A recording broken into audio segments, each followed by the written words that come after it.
तो क्या हो अगर आप लोग एक ऐसे आइलैंड पर स्पॉन हो जहाँ पर दूर दूर तक पानी ही पानी हो, खाने के लिए कुछ भी ना हो और रहने के लिए घर भी ना हो और सिर्फ एक पेड़ हो। वैसे घर तो हमें ही बनाना पड़ता है और यहाँ पर पेड़ भी दो हैं। तो हम लोग सरवाइव करने वाले हैं इस आइलैंड पर 100 डेज, वो भी माइनक्राफ्ट हार्डकोर में। और अगर हम गलती से भी एक गलती कर बैठते हैं तो वही हमारी गेम खत्म। सो क्वेश्चन इज, क्या हम लोग इस आइलैंड पर 100 डेज सरवाइव कर पाएंगे?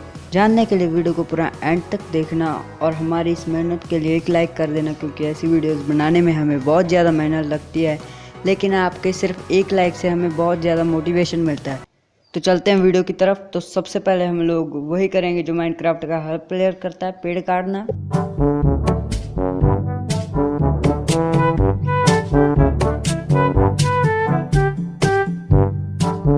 तो वुड कलेक्ट करने के बाद हमने क्राफ्टिंग टेबल बनाया है, जिससे हमने वुड के कुछ बेसिक से टूल बनाए जो कि हमें आगे जाकर हेल्प करने वाले थे माइनिंग में।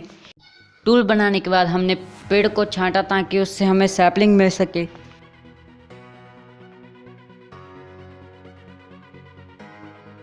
तो दोनों पेड़ों को छांटने के बाद हमें 3 सैपलिंग मिली, जिसे हमने अपनी इन्वेंटरी में रख लिया, क्योंकि उनके लिए हम एक अलग सा ट्री फार्म बनाने वाले थे, जिसके लिए हमने थोड़ी सी डर्ट कलेक्ट की और एक रूम बनाया ताकि हम उसमें अपना सामान स्टोर कर सके और वहाँ पर ही हम लोग रह सकें। तो हमने अभी काफ़ी सारी डर्ट कलेक्ट कर ही ली थी और हमारा एक छोटा सा रूम भी बन गया था, और इसीलिए अब हमने सोचा कि बाहर जाकर एक ट्री फार्म बना लेते हैं। ज़्यादा बड़ा तो नहीं बनाएंगे, लेकिन अभी के लिए एक छोटा सा ट्री फार्म बना लेंगे जो कि हमारे लिए बहुत है। और हमने कुछ स्टोन भी कलेक्ट किया स्टोन टूल्स बनाने के लिए। तो स्टोन कलेक्ट करने के बाद हमने कुछ वुडन टूल्स को स्टोन टूल में अपग्रेड किया और अपने ट्री फार्म को बनाने में जुट गए। बॉब द बिल्डर करके दिखाएंगे। बॉब द बिल्डर हाँ भाई हाँ।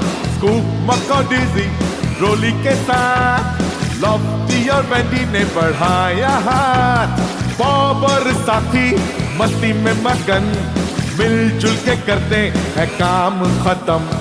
बॉब द बिल्डर करके दिखाएंगे। बॉब द बिल्डर हाँ भाई हाँ। बिल्चर्ड और बर्ड ट्रैविस और हमें ट्री फार्म बनाते बनाते रात हो चुकी है और हमारे पास बेड भी नहीं है, और हमारे सामने जामुनी आँखों वाला अमिताभ बच्चन से भी लंबा एक मॉब नज़र आया, जिससे डरकर हम माइनिंग पर ही चले गए।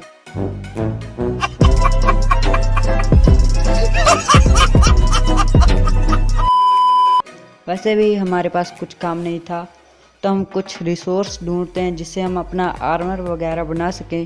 तो हम लोगों ने पूरी रात भर माइनिंग की और मैं यहाँ पर माइनिंग कर ही रहा था कि तभी हमें दर्शन दिए डायमंड्स ने। और इससे बड़ी हमारे लिए खुशी की बात नहीं थी, क्योंकि हमें पहले ही दिन पर डायमंड मिल गए। तो इससे ज़्यादा खुशनसीब कोई नहीं हो सकता, क्योंकि डायमंड मिलना इतना आसान नहीं है हार्डकोर मोड में, और हमें फर्स्ट डे में ही डायमंड मिल गए। इसीलिए मैं बहुत ही ज़्यादा खुश था। मैंने सभी डायमंड कलेक्ट किए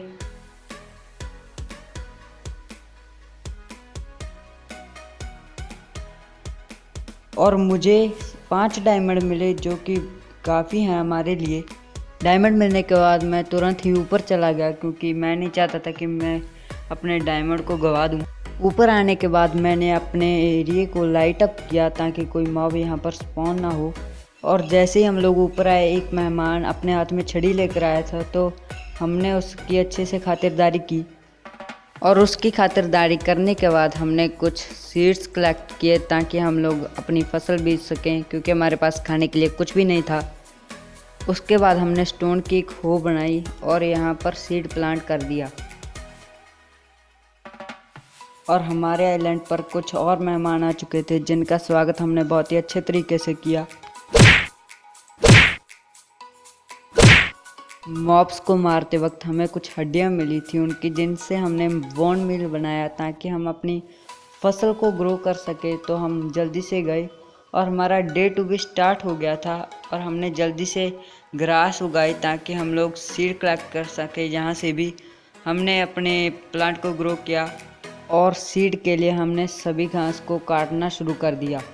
हमें कुल 10 बीट के सीड्स मिले जिन्हें मैं अलग से प्लेटफॉर्म पर लगाना चाहता था ताकि मैं अपना एक बड़ा सा फार्म बना सकूं। फार्म बनाने के लिए मैंने डर्ट इकट्ठी करना शुरू कर दी थी। थोड़ी सी डर्ट इकट्ठी करने के बाद हमने सीड्स को ग्रो करने के लिए एक प्लेटफॉर्म बनाया और वहां पर सीड्स को लगा दिया। सीड्स लगाने के बाद जैसे ही हम आइलैंड पर पहुंचे वहां पर एक चिकन स्पॉन हुआ था तो हमने उसे मार दिया, पता नहीं क्यों। उसके बाद हमने अपने फार्म को थोड़ा सा एक्सपेंड किया। हमने कुछ वुड कलेक्ट की ताकि हम और भी रिसोर्स बना सकें। हमारे आइलैंड पर बहुत सारे मॉब स्पॉन हो गए थे तो हमने सारी रात उनसे फाइट की।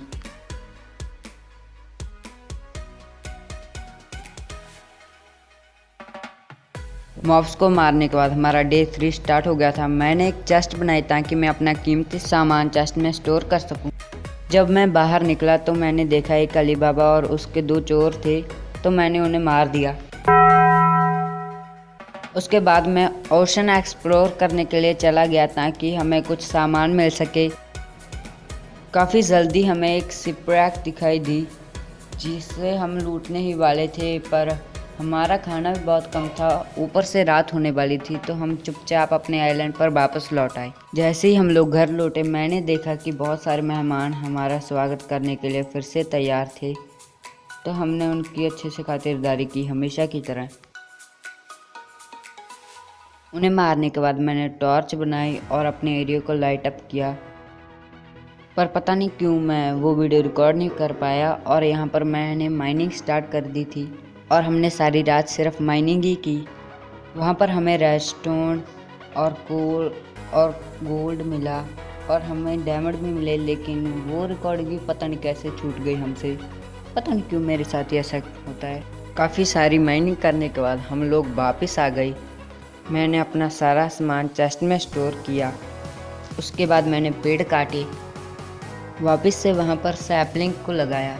हमने डे 4 को कुछ लैडर्स बनाए ताकि हम माइनिंग करने आसानी से जा सकें।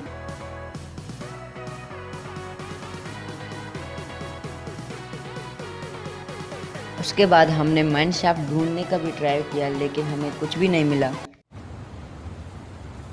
कोई बात नहीं, हम तो चूतिए हैं, दोबारा ट्राई करेंगे।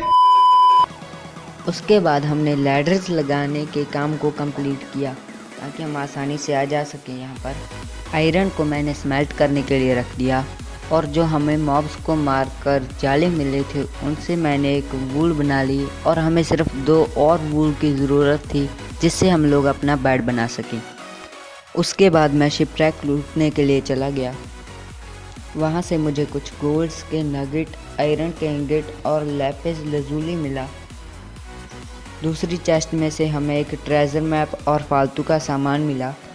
वहाँ पर मुझे एक मैग्मा ब्लॉक भी मिली जिसे मैं उठाकर ले आया और मैंने कुछ कैल्प्स भी इकट्ठे किए क्योंकि मैंने सुना है कि इसे खा सकते हैं हम लोग। उसके बाद मैं सीधा अपने ट्रेजर को ढूंढने चला गया और थोड़ी ही दूर पर वो मुझे मिल भी गया, लेकिन सारी जगह को खोदने के बाद भी मुझे कुछ भी नहीं मिला। जब मैंने आसपास ढूंढने का ट्राई किया तो मुझे अंडर वाटर एक चेस्ट दिखी और उसे लूट कर मैं घर आ गया और मैंने अली बाबा के 2 चोरों को मार दिया। मैंने देखा कि हमारी फसल भी ग्रो हो चुकी तो मैंने फसल काटी और उसे दोबारा से रीप्लांट किया। जब मैं वापस जा रहा था तब मैंने देखा कि डॉग ने हमारी शीप को मार दिया, इसीलिए हमने उसे भी मुक्ति दे दी। और मैंने कुछ मुर्गियों को भी फेंस में पकड़ लिया था जो कि मैं आपको दिखाना ही भूल गया। डन, तालियां होनी चाहिए यार हमारे लिए। हमने एक नई चेस्ट क्राफ्ट की जहां पर हमने लाया हुआ सामान रखा। डे 4 की रात को हमने अपने आप को आयरन से फुली कवर कर लिया था। मैं अपने ट्री फार्म पर पेड़ काट ही रहा था कि एक क्रीपर ने आके मेरे फार्म की ऐसी की तैसी कर दी। पता नहीं क्यों इनको हमसे क्या दिक्कत है। डे 4 की रात को ही हमने अपने हाउस पर काम करना शुरू कर दिया था और डे 5 पर मुझे कुछ शीप्स मिली जिन्हें मैंने फेंस के अंदर बंद कर दिया, लेकिन मेरी मुर्गियां वहां से भाग गईं। बट मैं फिर से अपने घर के कामों में जुट गया।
तो मैंने 10 दिन के अंदर अंदर अपना हाउस कंप्लीट कर लिया और ये बहुत अच्छा लग रहा था।